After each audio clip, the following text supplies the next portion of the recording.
probably elementary school I brought up, and I was like, I think I like girls, and they were like, no you don't. Okay, come here. I think it's time for us to get a little personal, right? Welcome back to my channel. I'm Quinn, and in today's video I want to get a little personal, more than usual. So I thought I'd take y'all with me as I get ready for bed. So come along with me as I get undressed.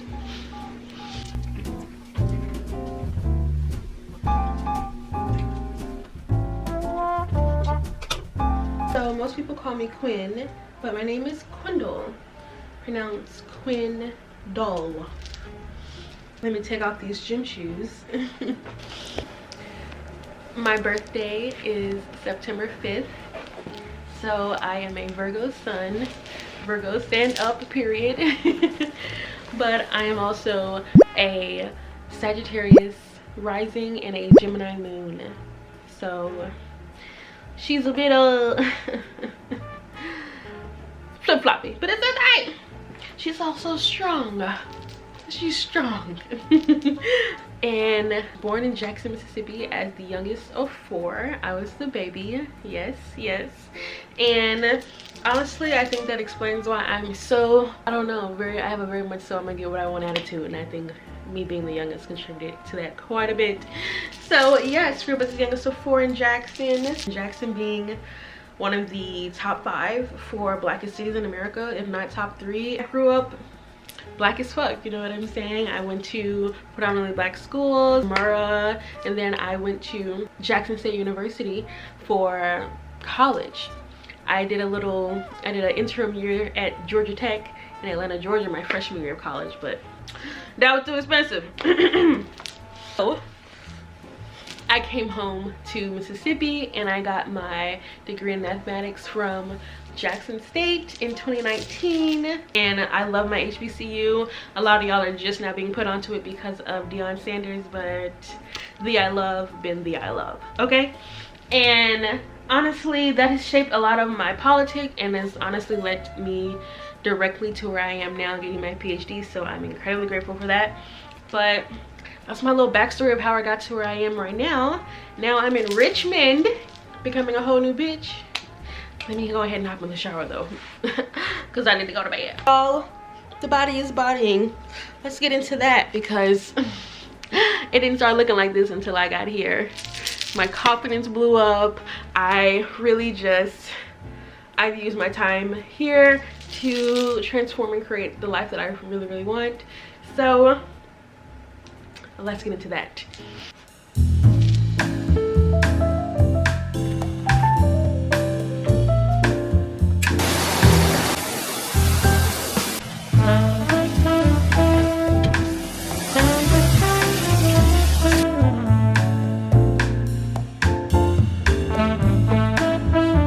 So I made it to the I love, right?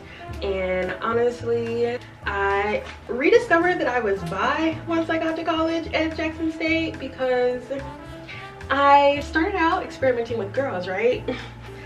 Like back in the day. When I tried to tell that to my parents, they were like, no you're not. So I was like, oh okay, no I'm not.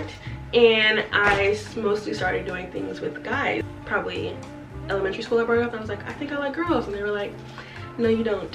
So I was like, okay, I like guys.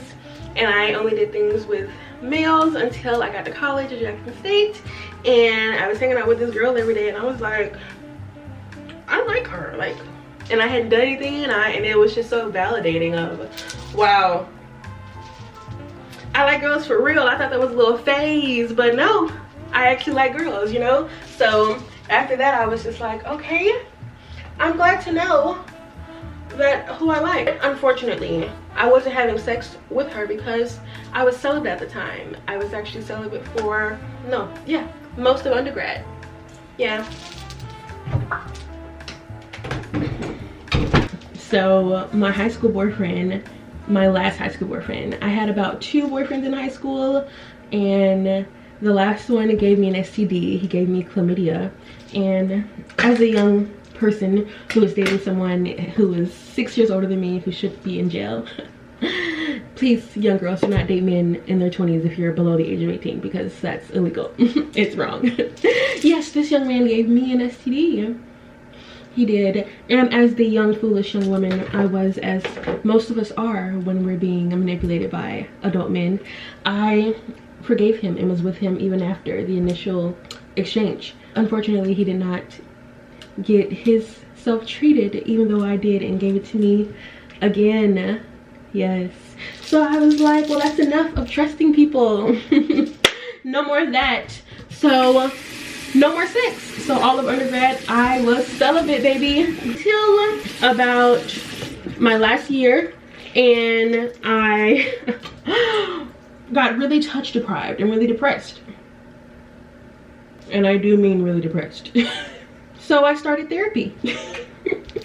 And in therapy, while discussing, you know, oh my gosh, I'm so touch deprived, I haven't had sex in years, does anyone like me? I was going because I was addressing loneliness and low confidence and, you know, not being able to trust people, and just like, how do I get back out there? How do I keep myself whole enough to be out there, you know?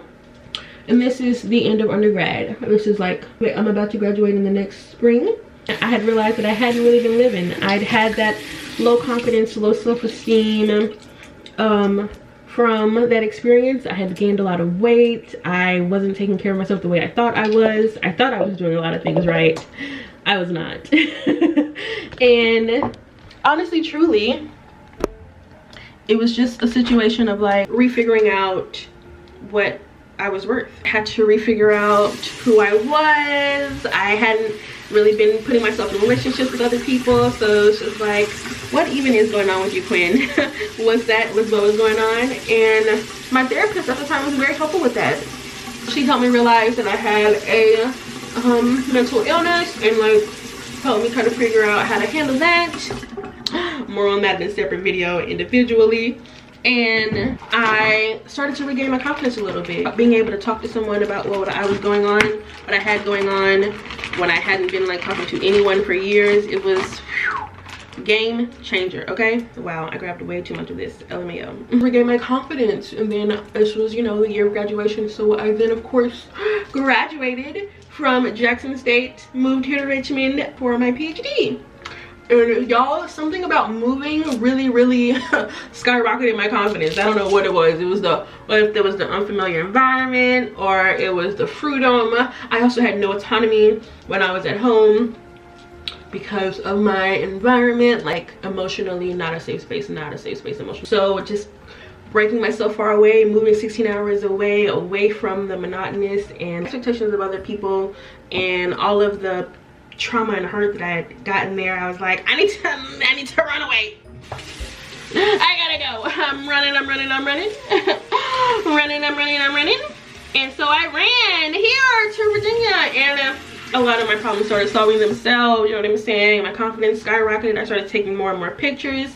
I hadn't been taking pictures of my body for most of undergrad because of that low confidence and that gained weight. And then when I got here, despite I looked the same, started taking more pictures, got on Tinder, found a little boo thing, you know, started life out here.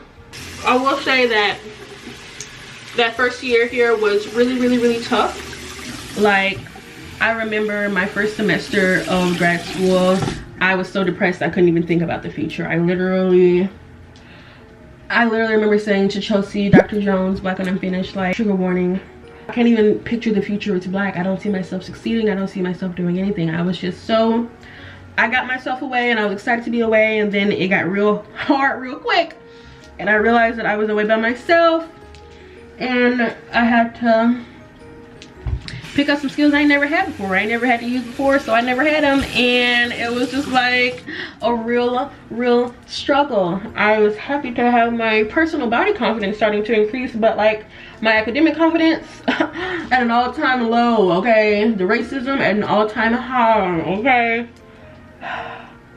Funds at an all-time low. It was just honestly a tough time, and in adversity, they say we become strong. So stronger now, right? And started my fitness journey. That was one of the things that was holding me back for putting myself out there. I didn't want to put on the clothes I really liked, and I didn't want to be as seen as I normally would because I was insecure in how I looked.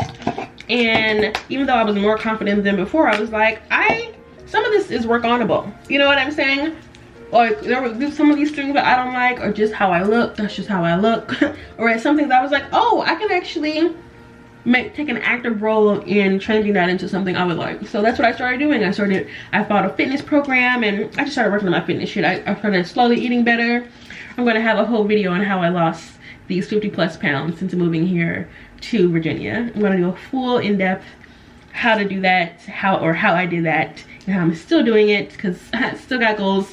But yes, when I got here I was 215 and I'm currently 165. And once I got that body confidence up and everything, I started putting myself out more. I started joining groups. I started going to BGSA activities. I started going to, you know, parks around Richmond. I really started trying to find events like music and games, and just, I wasn't scared to be seen anymore.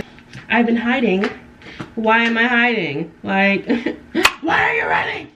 You know, like you've been doing the things you want to do to work on yourself. So be out there. Also, the truth is that, like, I did not find any love in my department, friends. Like, talk about that after I graduate, okay?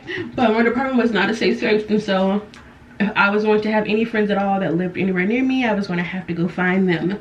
Hence my need to put myself out there, go to places where like-minded people, like-looking people would be at, and that is how I found some new friends and how I found some new places to hang out and new favorite restaurants. And from that new friends, I got into a relationship. I am not in that relationship anymore. No. But that relationship opened the door to so many things I didn't know I was into. And my face is done. Let me do my body. You know, we do the skin on the face, but then what about the rest of your skin? Been loving the house brand for body oil, y'all. You better come get one of these, okay?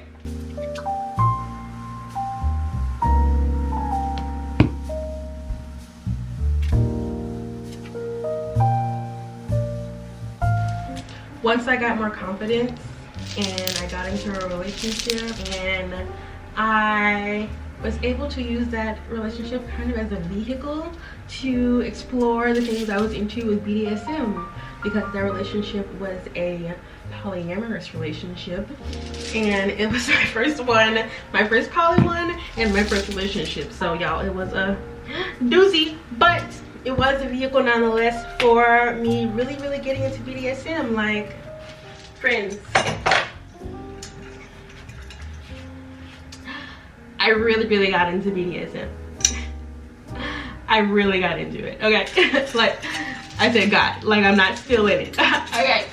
Being confident in putting myself out there really allowed me to tap into what felt good for me. Like, what feels good to me? What do I like? You know, I went from not getting head during sex and not prioritizing me getting anything at all during a sexual encounter to realizing that, hey, I liked being kissed in these places, and I like when people talk to me, and I like aftercare. I like when someone cuddles me after to help regulate my emotions after me getting out of character. I really like, you know, when there's intimacy, when we have time outside of sexual activity so that I can trust you more during sexual activity. I like, you know, being able to be naked fully with you, and being able to, you know, just like, these are things I hadn't even let myself think about because I didn't feel desirable. I didn't feel confident.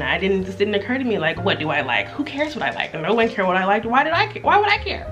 But when I started realizing that I should care, and therefore I can also tell other people how to care, my sex life changed, my confidence game changed, my fitness game changed. Part of that confidence was me getting hella lingerie. Like, I live in lingerie. I believe that sexy is a mindset, a way of being, you know what I'm saying? And I try to embody sexiness all the time for myself. That it just makes me feel good. Like, I turn myself on. So when it's time to get ready for bed, I try to grab something that I feel sexy in. And all my options are things that I feel sexy in. So it's like, mission accomplished.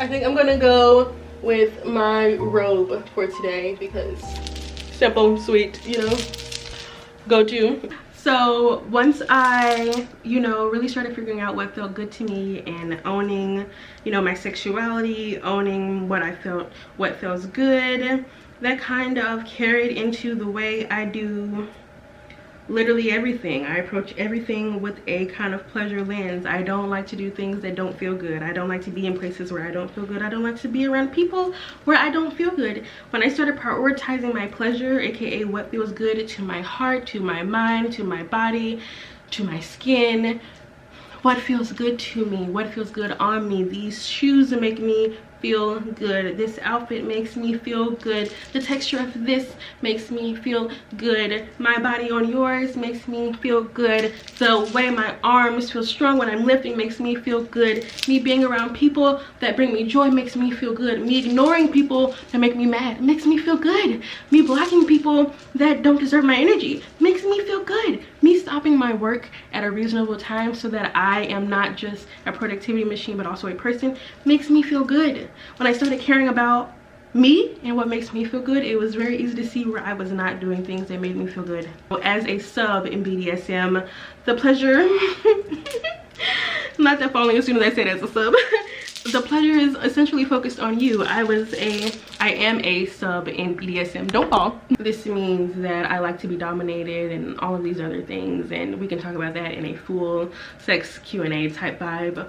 But essentially, in that relationship, I really also got to have my pleasure centered and be thought about as like the first thing, like making sure that I feel good at all times, because I was being put in such precarious situations that my safety, emotionally, physically, pleasurably, were paramount. So it was just like, yes, this is what I like and this is how we're gonna do this shit. Well, we ain't doing it at all, understand? And again, that carried over to the rest of my life. Here we are. And now I've been on my hot girl shit. That's the era y'all have met me in. That relationship is over, it's been over. And I spent this last year doing hella shadow work and trying to really commit to my goals and trying to figure out, what does discipline and consistency look like, and what are the things that are holding me back from the things I want to achieve, you know? Going after what I want, like, I figured out what I want, right? I know what feels good to me. How do I align that with what I actually do, you know? So let's get into that while I get in the bed.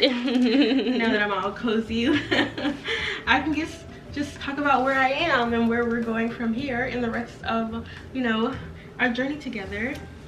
I am currently working on my mental health and trying to get myself together. I felt like I've had a lot of growth since moving, and I finally rediscovered my worth, and I figured out what feels good to me, and I want to just use all the knowledge that I've been gaining over the last 3 years, literally in my dissertation, I mean literally in my education and also in my personal life, to apply it to accomplish my goals.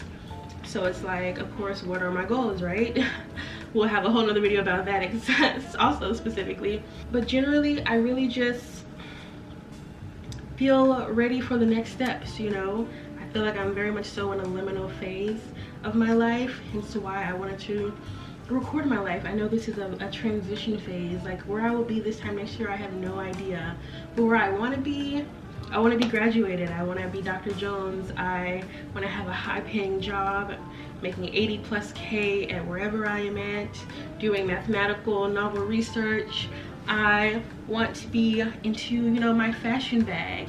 Emotionally, I'm honestly not quite available enough yet for a relationship, I don't think. I still have so much, you know, to work on in that regard, but I know that I want a relationship. I'm quite tired of casual sex and quite tired of dating personally. I've done the growth. I think I've gotten the growth I was going to get from that. I really just want to continue to figure out what makes me happy in like every aspect of my life. I keep discovering new things, doing new things. My current obstacles to those things are, man, so imposter syndrome for one.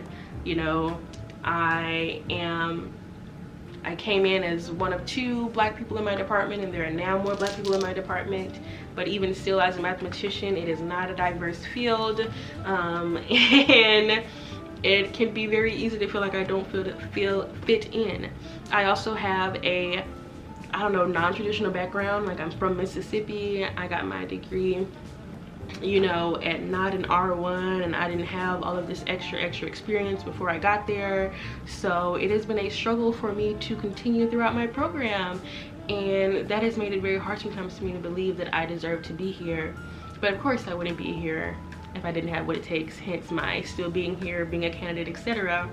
But those thoughts still come to me, and I still, you know, I'm trying something new every single day, and every single day I'm like, they want me to do this? They think I can do this? I don't know how to do that. Like, I can't do that, but like, I can do that.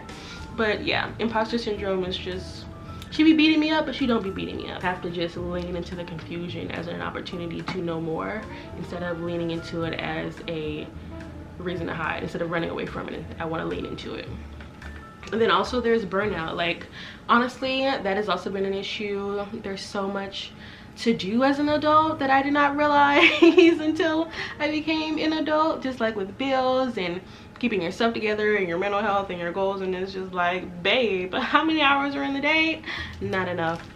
And it's very easy to get burnt out with all the many tasks, and it's like, it's very easy to just start doing shit to do shit, you know, going through the motions, if you will. I've definitely been at that stage at quite a few stages in my life so far, and man, trying to keep myself on the intentional path and making sure I'm doing what I need to do is quite the task and can be quite difficult. Along with, you know, burnout and imposter syndrome is something else I'm working on, which is my lack of patience. Just, that's a me thing. I am not a very patient person for anything. Waiting on things makes me mad, it makes me anxious, and so that can of course show up in procrastination, show up in irritability, it shows up in not like trying things, because like not getting it fast enough, and then I get impatient, and it's just, it shows up in a lot of places. So that's something I'm also personally working on, and it's just like, babes, I just need all this time to work on me, you know what I'm saying? This is some personal stuff,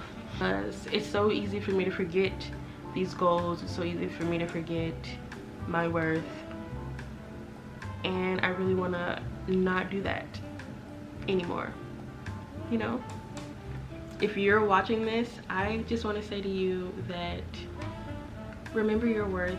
It is taking me forever, and it's a battle every day to remember mine, but what I tell myself is that I'm allowed to be a work in progress, at the same time that I'm allowed to be amazing. I've come so incredibly far. I've been through so many things, and I would not be who I am today without those things. And the me that I was before and the me I am now are both worthy of the goals I want to attain, as I wouldn't have gotten where I am if I wasn't. You know what I'm saying? Like, I am worthy just by being, and you are worthy just by being. And when we really start to embody that and carry that with us, it's so much easier to do the things we really want to do. It's not going to be easy to do things you don't want to do. It's going to be easy to do things you want to do. And that's where I'm at. But as amazing as I am, I'm a work in progress, and you are too, and we all are forever. This life is a journey. The goals are forever changing. We are forever changing. So it's just like, we got to keep ourselves in mind, make sure that we feel good. If the human experience is for anything else, all of these nerves and skin and all this other stuff, it's to feel things and experience things and really explore what this earthly road has to offer. And I'm here to tell you, it has so much to offer you when you open yourself up to it and invite yourself to the full possibility of getting what you want. It's totally possible to feel good. It's totally possible to get what you want. Just keep working at it. Keep being that work in progress. I'm still that work in progress. Hence this channel. Y'all are gonna see me work my progress. So I really just wanted to share that info with y'all. I really just wanted to get a little more personal with y'all. They show some things that I haven't really addressed about myself. I really want to get to know y'all and just share some of the things that have made me who I am today. I'm working on myself. I have so many things to accomplish. I have so many things to feel and experience, and I can't wait to go on these journeys. My fitness journey, my career journey, my lock journey, my fashion journey, my mental health journey, my relationship love life journey. Like, all of these things are lifelong things, and I'm so excited to document them for myself, for y'all, for us to each learn along the way. And I'm just so excited for the possibilities. Like, I've been brought this far. I can't wait to go even more up. Well, I hope y'all like getting in bed with me. I hope y'all like getting personal. Drop 3 personal facts about yourself down below. I need to know your sign, I need to know where you're from, and I need to know if you single or not. No, I'm joking. I mean, I'm not joking, but my 3rd fact is gonna be, I need to know your favorite song of 2022. Okay, that's what I need to know. And I will see y'all in my next video. See you later, friends. Bye. Good night.